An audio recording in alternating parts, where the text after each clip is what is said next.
国一名少女在抖音海外版 TikTok 借分享打扮心得发布影片，呼吁网民关注中国打压维吾尔人。她其后表示有账户被停用。TikTok 否认涉及政治审查。美国17岁少女阿奇斯在 TikTok 发布了3段影片，第一段开始的时候将网民用睫毛夹，但话锋一转提到东突厥斯坦集中营。阿奇斯在另一段影片中提到，这些讯息可能会被审查。其后，他在另一个社交平台推特表示，其 TikTok 账户已被停用。另一方面 ，TikTok 在中国市场上的应用程序抖音阻止了阿奇斯的视频。国际调查记者联盟揭露大批中国政府机密文件，再次印证东突厥斯坦集中营存在维吾尔人遭迫害的人道危机。德国媒体指出，维吾尔人受迫害的证据近日大量曝光，让在新疆做生意的西方企业陷入两难，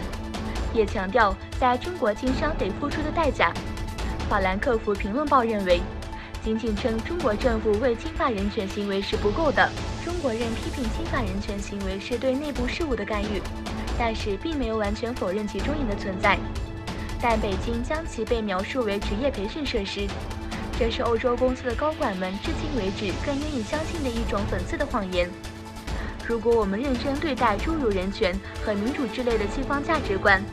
我们就必须抗拒中国。媒体还点名在东突厥斯坦设厂的福氏集团和化工大厂巴斯夫集团，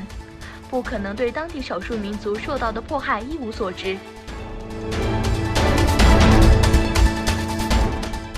美国发表了有关香港内部动荡的声明。美国国务卿麦克彭佩在关于香港持续进行的抗议活动的声明中说，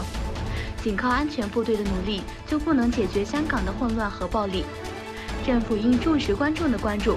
另一方面，中国严厉批评美国会通过支持香港抗议活动的法案。北京召见美国驻华大使到外交部，并警告美国不要干涉我们的内政。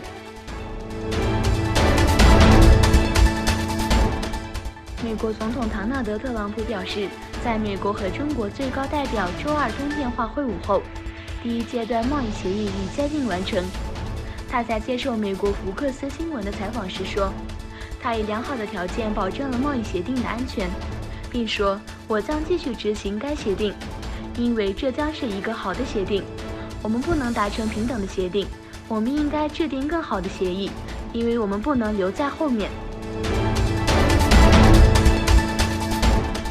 伊朗海军司令汉扎迪表示，近期将和俄罗斯以及中国海军在印度洋北部的阿曼海举行联合军演。